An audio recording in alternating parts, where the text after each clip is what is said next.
Welcome to Charts Today. My name's David Linton, and today's edition for Friday, the 11th of November, comes to you from London on this Remembrance Day, 11th of the 11th. And we start by looking at the dollar index.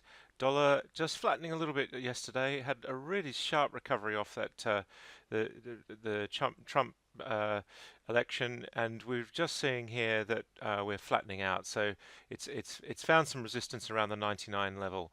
But this does still mean the weekly chart looks bullish. The daily chart is bullish. We're just short of 60-minute targets. There is one here to 103, which is 5% higher. That was given back in June, and that target looks like it's still playing out. And we do have targets here to above 100. So the dollar index making a play for that. But we need to see almost a pullback, and then we might get a new thrust target off this column here. So it's all about having pulled this high, can we then move higher? That will be the key. If we look at the euro, of course the euro chart is virtually the same but inverted. And again, if we go lower, that will give us a new downside thrust target on this chart as well. These medium-term targets here, remember these are the medium-term charts in the middle here. This medium-term targets of 5 and 6% downside, still very much hanging over the euro. Bearish on the weekly, bearish on the daily, and bearish on the 60-minute. If we look at the Japanese yen, we see the yen has actually had quite a week where the dollar buys more yen. And initially, we again saw this big move into the yen on the initial announcement, and then we've climbed higher and not flattening as much as the dollar index. So we are seeing here the strength of the dollar against the yen just still showing through, and upside targets of 1 and 4% here, and a medium-term upside target of 8%. So strong dollar is still very much the backdrop for currency markets. And if we look at British pound, we see here really big strong recovery at the end of yesterday. Quite a big move, taking out this 125 level. That's putting sterling into bullish territory here. So sterling having a little bit of a run, a re-rating. Still bearish in the long and medium term though, but we do have an upside target now to 126.35, another 0.5% upside. But of course, the longer term picture is still pretty bearish. And if you look at euro sterling, we see that reflected in sterling strength, euro weakness, just hitting the cloud here at the moment. And again, upside targets of as much as 4% here, 119.95.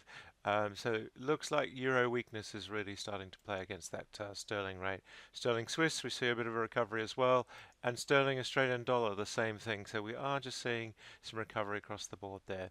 If we look at the S&P 500 index, the market really just struggled to get above this 2180 level, which has been quite an area of resistance over the summer, and we really do need to get through that to be convincing. Interestingly, we are seeing here that we just in this sideways consolidation, can the market move and run? Short term bullish, medium term we'd stay as still bullish, and the long term is definitely bullish. Upside target here of 4% on the short term chart, that's 2263. And if we look at the medium term chart, we've got 2711, we've got 2346, we've got lots of upside targets here. So it looks quite likely that the market looks set to run. Nasdaq didn't have such a good day yesterday, pulling back quite significantly, still bearish below the cloud on the Nasdaq. So Nasdaq stocks much more volatile than we saw on the main market. The Dow made a new all-time high yesterday, and that is of course very significant from a chart perspective. We see that showing through on the weekly, we see it here again on the daily. Very strong bounce off the cloud. US bellwethers having a very good time indeed off the election result. And if we look at the Russell 2000 index, again looking pretty strong for smaller US companies as well. We were a bit worried about the Russell not managing to get above last year's high, unlike a lot of other markets, but now it looks like US small caps are having their go as well. If we look at the S&P 500 index future, we see here just much the same picture as the index. Nasdaq E-mini is just down slightly, just giving us a bit of a heads up for today. Will we see a bit more bearishness on the Nasdaq? FTSE yesterday not having such a great day, pulling back quite significantly, but at the moment we are still bullish on the long and medium term charts. Just the short term is a little bit less so. And if we look at the FTSE 250 index, that actually is still in bullish territory. So just holding on to that. And the DAX very much again in bullish territory. Shortage of clear upside targets. If we do break above this 10,790 level, then 11,6 would be the next level. So there's about 9.5% upside. So that's still pretty significant if markets can make a new high. Nikkei was fairly benign overnight, just up very slightly, but we see here on the daily still bullish, just bullish on the 60-minute chart. We have to go back to earlier targets, thrust targets. You've got 6 and 7% targets there, 7% on the medium term as well, and just turning bullish on this long-term 1% log scale chart, but still a little bit below on the weekly, so still bearish in the long run. If we look at Shanghai, really has been running and ignoring Western markets and continued that run overnight. Got some quite nice short-term targets, 3% upside there. Hang Seng didn't fare so well, so the mainland market's just doing a little bit better and is still below the cloud and bearish. And India having its own set of problems at the moment and just bearish in the short term. New downside target on the medium-term chart of 5%. That's really unusual against other markets. And if we look at the Australian market, just recovering through on the short-term chart to close the week, and we're still bearish on the daily and the weekly, but just turning bullish in the short term. Implies a better week for the Aussie next week. If we take a look at Brent, crude oil has just come below the cloud here on the lagging line. We've hung around here long enough now to put us back into bearish mode. This is really a choppy market though. We've been bearish, then bullish, then bearish, then bullish, but we are in bearish mode here. Clearly bearish on the weekly, and just slightly bearish on the 60-minute chart. We did try and cross this cloud. If we can get back above 47, that would be the level on Brent crude where we'd start to say we've got a short-term recovery in play, and we've got a target here to 48. So, but nothing spectacular to the upside, and of course the seasonality at this time of year isn't great. If we take a look at WTI, we see much the same picture, just heading below on the daily cloud. On the 60-minute cloud, we're in choppy territory. Downside targets here of about 1 and 2%. A really new downside target here. If we move below this $44 level to 32.83, says we're going all the way back into the 30s. So interesting. But this time of year, we kind of expect that with the way that crude oil sells off and the seasonality. If we look at nat gas, it's been a similar picture, bearish through on the daily, bearish on the 60-minute, and just struggling to get that lagging line through on the weekly cloud. So we do have a new downside target of 183, 186 on the medium term, and 241 if we move below the 260 level in the short term. So really quite key there. Just looking at some of the futures, soybeans up, looking quite good on the short term, but still bearish on the medium term. Long term recovery looks like it's in play, but we do have downside targets. Coffee has been a real performer in recent weeks, but it's just again made this lower high, then a lower low. That's the Dow theory playing through on the short term, back below the cloud. The 60-minute is bearish, the daily is bullish, and the weekly we are above. So that's quite key. And if we just look at things like cotton, we're seeing again quite big moves in a lot of commodities here.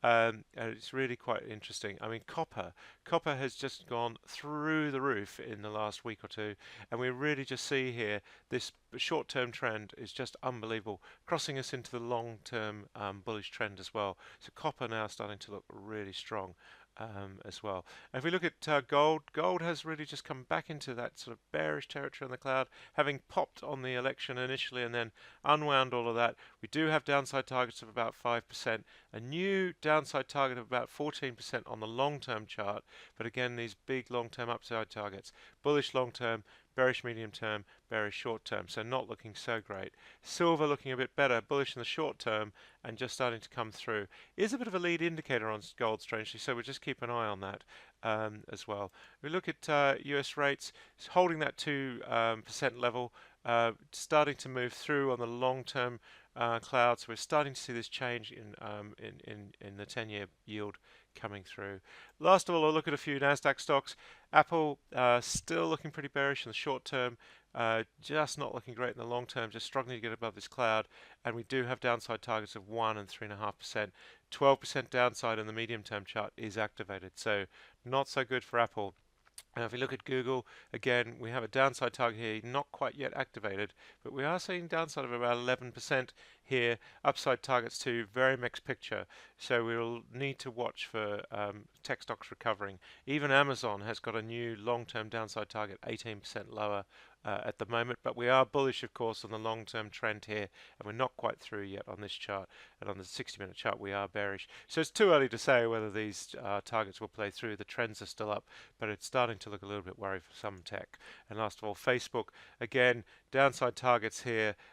Really quite scary targets. We've seen quite a sell-off. This target below here, if we move into the sort of 118 area, then we'll start to see new downside targets being activated. But the long term, still looking very bullish with all of these upside targets. So a very mixed picture for tech stocks at the moment. We need to see a bit of a recovery there to feel more confident about them.